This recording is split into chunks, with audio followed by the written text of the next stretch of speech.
নি ইনজুরিতে arthroscopic surgery বাংলাদেশে আমার প্র্যাকটিসিং লাইফে আমি আর্থ্রোস্কোপিক সার্জন হওয়ার পরে আমার সব ডাটা অনুযায়ী আমি মোর দেন 8,000 সার্জারি করেছি।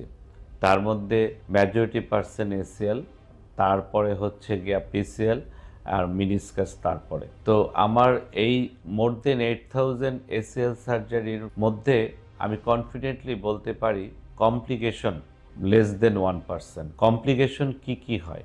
গ্রাফ ফেল হতে পারে, ইনফেকশন হতে পারে। তো গ্রাফ যদি ফেল হয় সেই ক্ষেত্রে রিভিশন সার্জারি লাগতে পারে। আমি আপনাকে কনফিডেন্টলি বলতে পারবো আমার রিভিশন সার্জারি অনলি দুইটি। আমি দুইটি রিভিশন সার্জারি করেছি।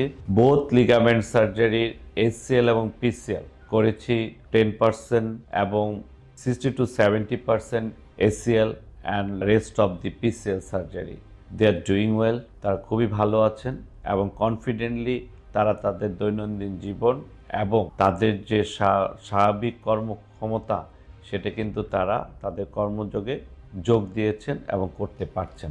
তো আমি বলতে পারি বাংলাদেশে আমরা যেইভাবে এই সার্ভিসটা দিয়ে যাচ্ছি এবং ইকোনমিক্যালি অর্থনৈতিকভাবে সবাইকে সহযোগিতা করে যেইভাবে এই সার্ভিসটা দিয়ে যাচ্ছি, তাতে কিন্তু আপনাদের বাংলাদেশের জনগণদের বিদেশের মাটিতে যাওয়ার আর দরকার আছে বলে আমি জানি না। আপনারা দরকার হলে এটা নিজেরা খোঁজ নেবেন যে বাংলাদেশে এই চিকিৎসা কত ভালোভাবে দিচ্ছেন এবং পেশেন্ট উপকৃত হচ্ছেন।